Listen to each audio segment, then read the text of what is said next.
鉄の玉が正義の証明貫けば英雄に近づいたその目を閉じて触れてみれば同じ形同じ太陽の悪魔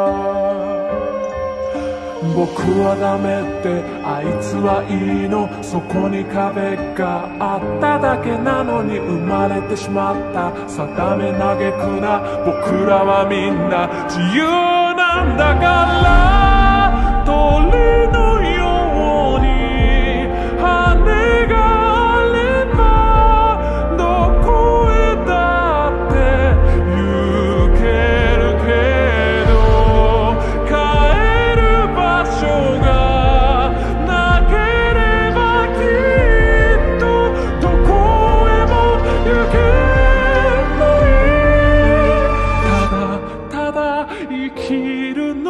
は嫌だ